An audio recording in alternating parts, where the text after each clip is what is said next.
Hello students, ये math 12 का set number 2 चल रहा है और हम आज इसका क्वेश्चन नंबर 5 जो है डिस्कस करने वाले हैं, जिसके कि आपको 5 खंड दिए होंगे और प्रत्येक खंड के लिए 5 अंक निर्धारित होंगे। तो प्रश्न 5 में सभी खंडों को हल करना अनिवार्य है। तो आइए इसका पहला खंड का देखते हैं। सिद्ध कीजिए कि संबंध R बराबर A comma B belongs to Z cross J, sorry Z से जेड में एक रिलेशन है तो उससे परिभाषित है। और यहाँ दिया है कि मॉड A माइनस बी जो है 2 से विभाजित हो और ये सिद्ध करना है कि वो एक तुल्यता संबंध है। तो देखिए, यदि कोई संबंध तुल्यता संबंध होता है तो उसके लिए हम 3 चीजें सिद्ध करते हैं। पहली बात कि वह क्या होना चाहिए, स्वतुल्य होना चाहिए। दूसरी बात, वह कैसा होना चाहिए, सममित होना चाहिए। और तीसरी बात, वह संबंध जो है संक्रामक होना चाहिए। अगर ये तीनों शर्तें लागू होती हैं तो वो संबंध एक तुल्यता संबंध कहलाता है। तो आइए हम समझते हैं। देखिए, यहाँ जेड से जेड में रिलेशन है, ठीक है। तो हम इसका मतलब ये समझेंगे कि पूर्णांकों को ही हमको लेना है। यहाँ भी पूर्णांक होगा, यानी ये जो ए है ये भी जेड से बिलोंग करता है और बी है ये भी जेड से बिलोंग करता है। यानी दोनों में क्या है कि दोनों ही पूर्णांक होंगे। तो सबसे पहले हम सिद्ध करते हैं कि ये जो रिलेशन है ये एक स्वतुल्य रिलेशन है, यानी स्वतुल्य संबंध है। इसके लिए हमें क्या करना है, हमें ये करना है कि a comma a belongs to Z cross z में होना चाहिए प्रत्येक, यानी प्रत्येक ए बिलोंग्स टू जेड के लिए। या ये समझिए कि यदि खुद के ही एलिमेंट को इसमें दोनों जगह रखा जाता है तो ये इस शर्त पे लागू होता है। सबसे पहले हम इस बात को ऐसे समझते हैं कि ए कॉमा बी यदि आर से बिलोंग करता है तो इसका मतलब ये है यहाँ कि ए माइनस बी का जो परिमाण है वो 2 से विभाजित है। तो मैं अगर ये कहूँ कि ए माइनस ए बराबर क्या होगा, 0 होगा। और 0 जो है 2 से विभाजित होता है। तो मैं ऐसे कह सकता हूँ, अब आप यहाँ गौर से देखिए कि a कॉमा बी जब बिलोंग्स टू r था तो mod a minus b divisible by 2 था। अगर a minus a divisible by 2 है तो इसका मतलब ये कहा जाएगा कि a comma a belongs to r होगा। इसके मैंने ठीक विपरीत लिखा है यहाँ। आप इस सवाल को ऐसे ही समझोगे तो बहुत अच्छी तरह से समझ में आएगा। तो ये पहली बात सिद्ध हो गई।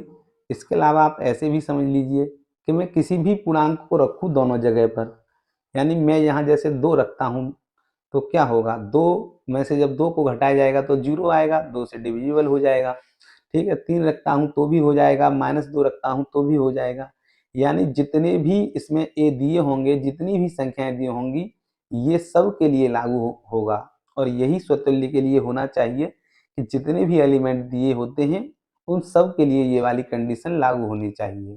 तो मैं ये कह सकता हूँ कि जो दिया गया रिलेशन है ये एक कैसा संबंध है, स्वतुल्य संबंध है। तो ये पहली शर्त हमारी लागू होती है यहाँ। अब देखते हैं सम्मित है या नहीं है।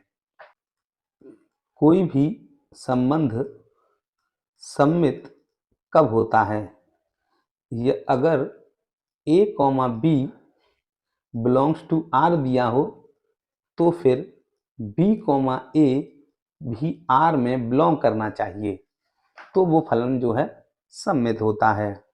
अब देखिए, हमें दिया है कि a comma B belongs to r और इसका मतलब है कि mod a minus b is divisible by 2। यदि मैं इसी बात को ऐसे लिख दूं कि mod b minus a divisible by 2, तो क्या इसमें कोई परिवर्तन हुआ? नहीं हुआ, क्योंकि a माइनस बी का जब आप अंतर करोगे और उसका जब परिमाण निकालोगे तो धनात्मक आएगा, और जब मैं b माइनस ए का परिमाण निकालूंगा तो भी धनात्मक आएगा और वही परिमाण आएगा, क्योंकि b माइनस ए और a माइनस बी में केवल क्या है? साइन का अंतर है, यानी चिन्ह का अंतर है, जबकि दोनों का परिमाण बराबर है। तो ये और ये दोनों एक ही बात होती हैं। जैसे आप समझ लीजिए कि मैं 2 माइनस 4 का परिमाण निकालूं और ये 2 से विभाजित है, और यदि मैं 4 माइनस 2 लिख दूं तो भी ये 2 से विभाजित होगा, क्योंकि यहाँ जो होगा वो यहाँ भी विभाजित होगा, क्योंकि ऊपर मोड़ का निशान लगा हुआ है। अब समझते हैं कि अगर a comma B belongs to r था, तो मैंने कहा कि a minus b mod divisible by 2 है। अगर b minus a divisible by 2 है तो मैं ये कह सकता हूँ कि ये b comma a belongs to r होगा। जिस तरह से ये हुआ है सेम उसका उल्टा ये भी है। तो अगर हमने ये सिद्ध कर दिया कि ये बिलोंग्स टू r है तो ये भी होना चाहिए, तो अतः हम कह सकते हैं कि दिया गया रिलेशन सममित होगा। तो यहाँ हमारी दूसरी शर्त भी लागू होती है।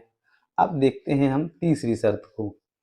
तीसरी शर्त ये है कि कोई भी फंक्शन, कोई भी रिलेशन संक्रामक होता है यदि a comma B belongs to r and b comma c belongs to r। तो ये सिद्ध करना है हमें कि a कॉमा सी भी इसी r से बिलोंग करेगा। तो हमें दो यदि ऐसे दिए हों क्रमित युग्म, तो हमें एक क्रमित युग्म ऐसे उसमें जरूर मिलना चाहिए। ये इसकी संक्रामक की जो है शर्त होती है। तो देखिए, हम जानते हैं कि a comma B belongs to r है, तो इसका मतलब ये हुआ कि mod a minus b divisible by 2 है, एंड b माइनस सी मान लो कि ये भी r से बिलोंग करता है, तो इसका मतलब ये होगा कि b माइनस सी का जो मैग्नीट्यूड है ये भी 2 से विभाजित होगा। अब मैं जानता हूं कि यदि कोई संख्या 2 से विभाजित है और ये संख्या भी 2 से विभाजित है, तो उन दोनों का जो योगफल होगा वो भी हमेशा 2 से विभाजित होगा। जैसे समझ लीजिए कि 4 यदि 2 से विभाजित है और 8 भी 2 से विभाजित है, तो इनका जो योग होगा वो भी तो 2 से विभाजित होगा। तो मैं ये लिख सकता हूँ कि a माइनस बी और b माइनस सी इन दोनों का जो योग है या इसका जो परिमाण है ये भी 2 से विभाजित है। तो यहाँ b से b क्या है, ये कैंसिल हो गई, तो क्या बचा? a माइनस सी विभाजित है 2 से। अब मैंने a comma B belongs to r लिखा, तो a माइनस बी विभाजित है 2 से। b comma c belongs to r लिखा तो b माइनस सी विभाजित है 2 से। और यदि a माइनस सी विभाजित है 2 से, तो मैं लिख सकता हूँ कि a comma c belongs to r होना चाहिए, जो कि हमारे संक्रामक होने के लिए शर्त है। तो अतः ये सिद्ध हुआ कि ये जो संबंध दिया गया है ये संबंध संक्रामक भी है।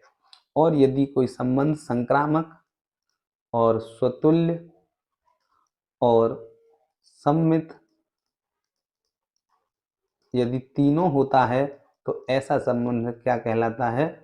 तुल्यता संबंध कहलाता है। यही हमको सिद्ध करना था।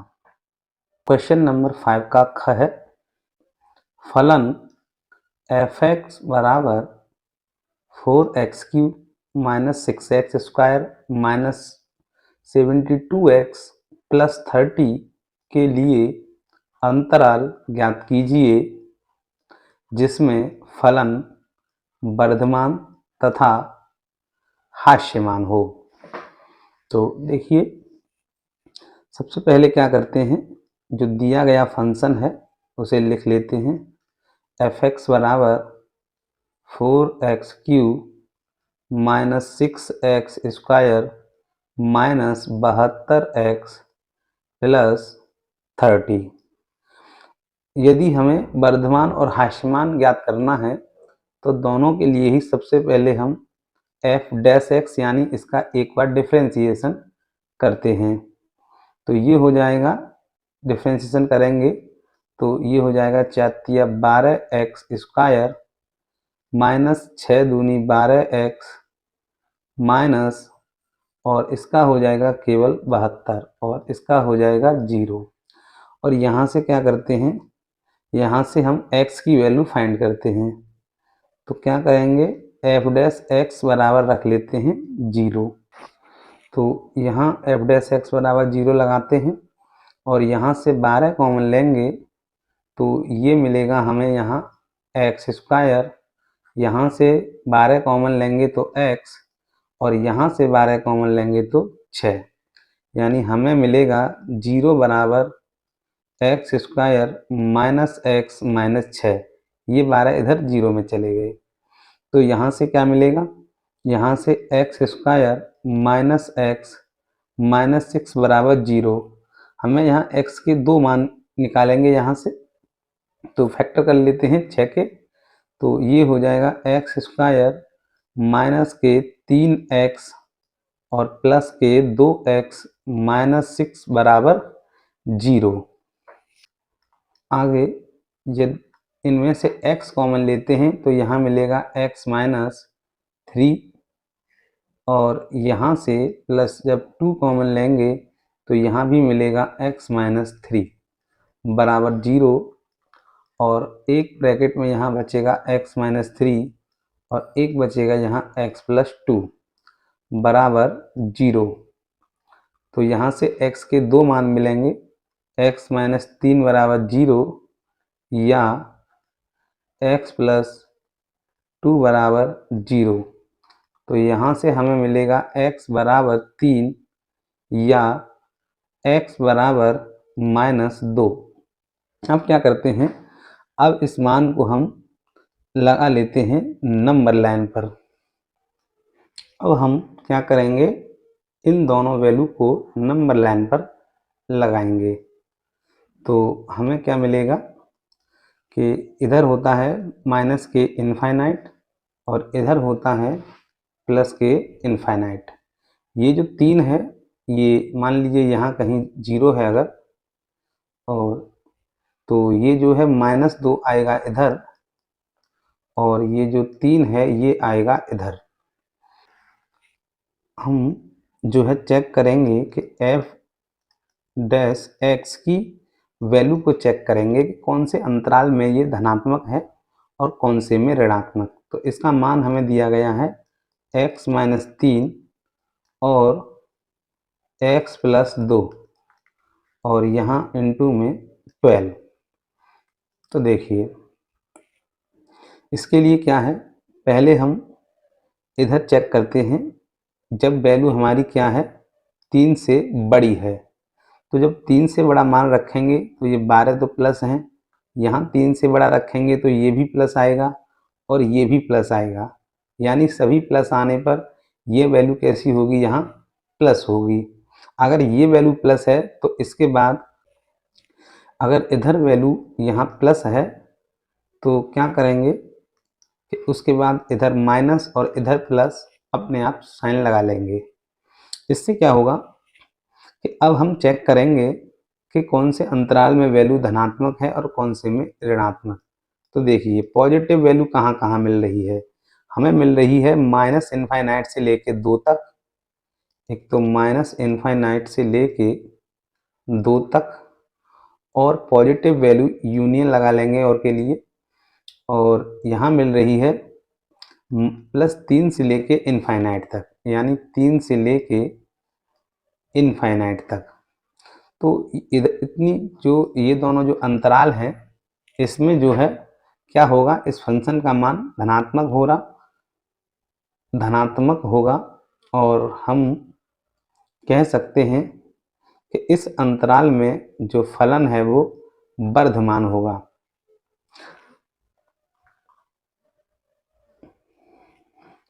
और ये देख रहे हैं हम कि -2 से लेके 3 तक वैल्यू कैसी है हमारी, नेगेटिव है, -2 से लेके 3 तक। अर्थात क्या होगा कि -2 से लेके 3 तक इस अंतराल में क्या होगा, ये फलन जो है हास्यमान होगा। तो हमें ये दोनों ही अंतराल ज्ञात करने थे। तो वर्धमान के लिए हमारा जो आंसर आएगा वो होगा ये वाला, और हास्यमान के लिए जो आंसर आएगा वो होगा ये वाला। ये प्रश्न 5 का ग है। अवकल समीकरण tan inverse y into x d y बराबर 1 plus y square d x को हल कीजिए। तो दिए गए अवकल समीकरण का हल करते हैं। tan इनवर्स बाई इंटू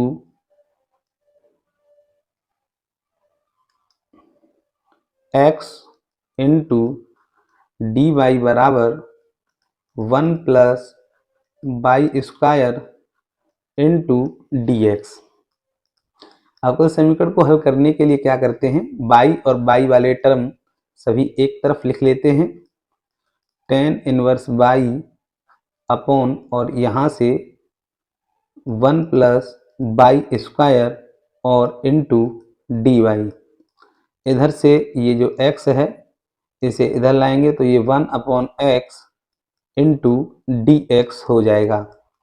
दोनों पक्षों का क्या करते हैं, यहाँ समाकलन कर देते हैं। तो इधर समाकलन करेंगे तो हमें क्या मिलेगा, पहले हम इसमें क्या करते हैं, यहाँ मान लेते हैं t बराबर tan इनवर्स बाई। तो ये मिलेगा हमें dt बराबर 1 upon 1 plus y square into d y. यानी ये जो वैल्यू दी गई है इसका मान क्या हो जाएगा, dt हो जाएगा। तो यही सवाल कुछ इस तरह से बन जाएगा। ये हो जाएगा यहाँ t, जिसको हमने t माना है tan इनवर्स बाई को, और ये dy और 1 प्लस बाई स्क्वायर हो जाएगा यहाँ dt बराबर इधर 1 अपॉन एक्स का जब इंटीग्रेशन करेंगे तो ये हो जाएगा log x प्लस सी। आगे जब t का इंटीग्रेशन करेंगे तो ये हो जाएगा t square upon 2 equal to log x plus c. और यहाँ हम वैल्यू लगाएंगे t की, तो ये मिलेगा हमें tan इनवर्स बाई का स्क्वायर अपॉन 2 बराबर log x प्लस सी। और यही इस अवकल समीकरण का क्या होगा, हल होगा। ये प्रश्न संख्या 5 का घ है। एक पासे को 3 बार फेंका जाता है तो प्रायिकता ज्ञात कीजिए जब प्राप्त अंकों में से एक अंक विषम संख्या हो। तो देखिए, एक पासे को 3 बार फेंका गया है तो हमें इस बात की प्रायिकता ज्ञात करनी है जब प्राप्त अंकों में से एक कोई अंक विषम हो। तो देखिए, जब 3 बार फेंका जाएगा, पहली बार, दूसरी बार या तीसरी बार, तो या तो यहाँ विषम आएगा, यहाँ विषम आएगा, तो फिर यहाँ दोनों जगह सम आएगा। और यदि यहाँ विषम आएगा तो यहाँ सम आएगा और यहाँ भी सम आएगा। मान लीजिए यदि तीसरी बार में विषम आता है तो यहाँ सम आएगा और यहाँ भी सम आएगा। तो अब इन तीनों की प्रायिकता हमको ज्ञात करनी है। तो देखिए, किसी भी सिक्के की जो विषम अंक किसी भी पासे की जो विषम अंक आने की जो प्रायिकता होती है वो मान लीजिए p है, तो वो होती है 3/6, यानी 3 अंक विषम होते हैं और कुल 6 अंक होते हैं। तो हम इसे सॉल्व करेंगे तो ये 1/2 हुई। और किसी भी पासे पर जो सम अंक आने की जो प्रायिकता होती है वो भी 3/6 होती है, क्योंकि यहाँ 3 अंक सम होते हैं और दो कुल जो है 6 अंक होते हैं। तो पहली कंडीशन में जो प्रायिकता बनेगी वो बनेगी, पहले पासे पर विषम आया है इंटू दूसरे पर सम आया है, तो 1/2 गुणा 1/2 तीसरे पर भी सम आया है। यहाँ जो प्रायिकता बनेगी, पहले पे सम आया है तो सम की 1/2, दूसरे पे विषम आया है तो 1/2 और तीसरे पे विषम आया है तो तीसरे पे सम आया है तो इसकी भी 1/2। तीसरी कंडीशन में यहाँ भी सम है और दूसरी बार में भी सम है और तीसरी बार में विषम है। यहाँ कुल प्रायिकता हुई 8, 1/8, यहाँ भी हुई 1/8 और यहाँ भी हुई 1/8। तो अतः इसकी जो फाइनल प्रायिकता होगी वो होगी 1/8 प्लस 1/8 प्लस 1/8, या ये कहिए इसे सॉल्व करेंगे तो इसकी प्रायिकता होगी 3/8। अगला प्रश्न देखते हैं। ये प्रश्न संख्या 5 का 5वां भाग है। सिद्ध कीजिए कि ये जो सारणिक दिया है ये बराबर होगा x minus y, y minus z, z minus x, x y plus y z plus z x के। तो देखिए हम लेफ्ट हैंड साइड से शुरू करते हैं और सबसे पहले इस दिए गए सारणिक में हम ये देख रहे हैं कि यहाँ x है, यहाँ x स्क्वायर है और यहाँ एक x की कमी है एक्स वाई जेड बनने के लिए, और ऐसे ही यहाँ y है, y स्क्वायर है लेकिन यहाँ एक y की कमी है, यहाँ z है, z स्क्वायर है और यहाँ एक z की कमी है।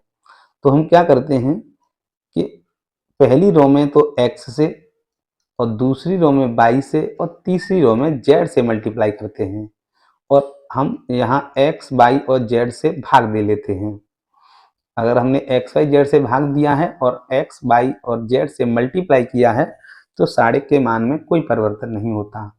तो यहाँ x से मल्टीप्लाई करेंगे तो ये एक्स स्क्वायर हो जाएगा, यहाँ करेंगे एक्स क्यू हो जाएगा और यहाँ करेंगे तो ये एक्स वाई जेड हो जाएगा, यहाँ वाई स्क्वायर हो जाएगा, यहाँ वाई क्यू हो जाएगा और यहाँ एक्स वाई जेड हो जाएगा।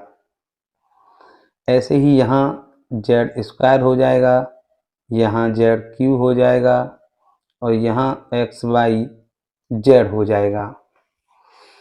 आगे क्या करना है, इधर दिया है 1/x/y/z और देखिए इस पूरी कॉलम में से xyz xyz xyz कॉमन आ रहा है, तो हम यहाँ क्या करते हैं xyz निकाल लेते हैं कॉमन।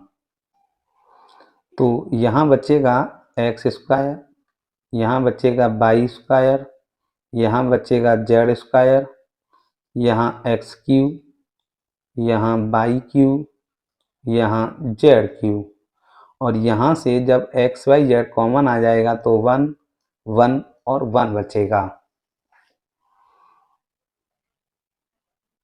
और ये जो एक्स वाई जेड है ये एक्स वाई जेड से कैंसिल हो जाएगा।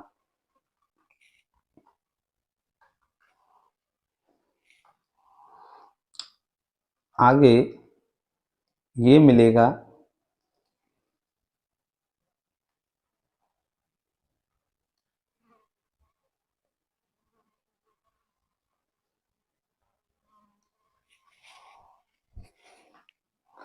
देखिए यहाँ 1 है, यहाँ भी 1 है और यहाँ भी 1 है। तो हम क्या करते हैं, जब 3 1 जो है एक कॉलम या एक रो में आ जाते हैं तो 2 को घटा के हम 0 कर लेते हैं।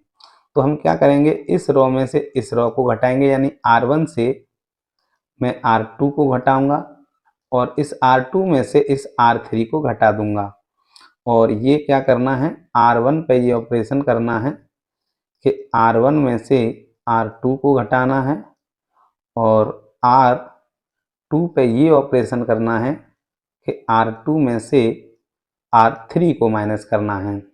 तो देखिए यहाँ एक्स स्क्वायर से वाई स्क्वायर को माइनस करेंगे तो x square minus y square, यहाँ एक्स क्यू से वाई क्यू को माइनस करें x cube minus y cube, और यहाँ 1 से जब 1 को माइनस करेंगे तो 0 मिलेगा।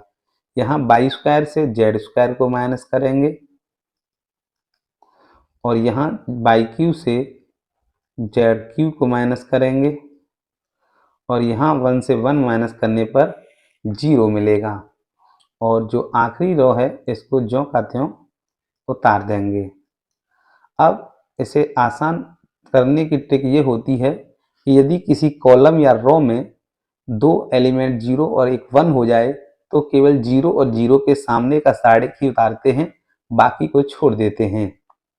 यहाँ हम केवल इन शून्य के सामने का साइड को उतारेंगे और साथ ही इसके फैक्टर करेंगे। तो x square minus y square की जगह हो जाएगा एक्स प्लस वाई और एक्स माइनस वाई, और यहाँ y square minus z square की जगह हो जाएगा वाई माइनस जेड और वाई प्लस जेड, और इधर जब इसके फैक्टर करेंगे x cube minus y cube के तो ये मिलेगा x minus y into x square plus y square और प्लस एक्स वाई, और यहाँ y Q minus z cube के जब फैक्टर करेंगे तो ये मिलेगा y minus z y square z square plus y Z.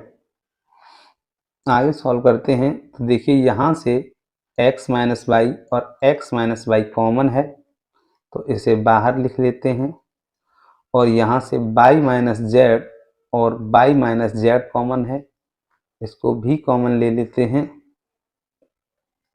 बाकी को उतारते हैं तो ये मिलेगा x प्लस वाई और यहाँ y प्लस जेड, यहाँ मिलेगा x square plus y square plus x y, और यहाँ मिलेगा y square plus z square plus y Z.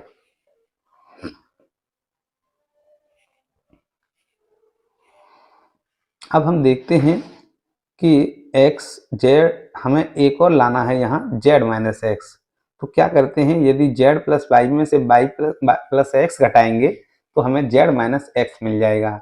यानी हम क्या करते हैं कि यहाँ इस R2 पर ये ऑपरेशन कर देते हैं कि R2 में से R1 को घटा देते हैं तो हमें यहाँ z माइनस एक्स प्राप्त हो जाएगा। तो ये आगे x माइनस वाई है और यहाँ y माइनस जेड है, और यहाँ जब हम घटाएंगे तो पहले ऊपर वाली जो R1 है वो ज्यों का त्यों उतारी जाएगी x प्लस वाई और x square plus y square plus x y. यहाँ क्या करना है इस R2 में से R1 को माइनस करना है तो y से y कट जाएगा और x माइनस हो जाएगा, यानी यहाँ मिलेगा हमको z माइनस एक्स। ऐसे ही जब इसको घटाएंगे तो ये y से y कट जाएगा, एक तो मिलेगा हमें z square minus x square plus और इधर मिलेगा हमको y z minus x y. आगे x माइनस वाई और y माइनस जेड, ये हो जाएगा x प्लस वाई और यहाँ x square plus y square plus x y, यहाँ हो जाएगा z माइनस एक्स, और यहाँ जब मैं z square minus x square के फैक्टर करूँगा तो ये मिलेगा z माइनस एक्स और z प्लस एक्स प्लस यहाँ से मैं यदि y कॉमन ले लूँ तो ये ब्रैकेट में z माइनस एक्स मिलेगा। अब यहाँ मुझे z माइनस एक्स और z माइनस एक्स यहाँ से कॉमन मिल रहा है तो मैं यहाँ इसको z माइनस एक्स लिखूँगा, शेष को ज्यों का त्यों उतारूँगा तो ये हो जाएगा x plus y x square plus y square plus x y, और यहाँ से z माइनस एक्स कॉमन तो 1, यहाँ से कॉमन तो z प्लस एक्स, और यहाँ से कॉमन तो y, और ये मिलेगा मुझे x minus y, y minus z और z माइनस एक्स। और ये जब खोला जाएगा साइड तो इधर इन दोनों का मल्टीप्लाई होगा, x से मल्टीप्लाई करते हैं तो x z plus x square और प्लस बाई एक्स। इधर माइनस जब 1 से मल्टीप्लाई, सॉरी अभी यहाँ जो है बाई से मल्टीप्लाई करते हैं तो बाई और जेड का मल्टीप्लाई जेड बाई और एक्स का मल्टीप्लाई एक्स बाई, और बाई का बाई से बाई स्क्वायर, माइनस अब 1 से इधर मल्टीप्लाई करेंगे तो x square plus, sorry minus की वजह से ये भी माइनस, और ये हो जाएगा y square minus x y. अब इससे देखते हैं कौन किससे कट जाएगा। एक्स स्क्वायर से यहाँ एक्स स्क्वायर कट जाएगी, बाई स्क्वायर से बाई स्क्वायर कट जाएगा, और एक्स वाई से एक ये एक्स वाई कट जाएगा। तो हमें मिलेगा x minus y, y minus z, z minus x और x z plus x y plus z y, जो कि क्या है, यही हमको सिद्ध करना था।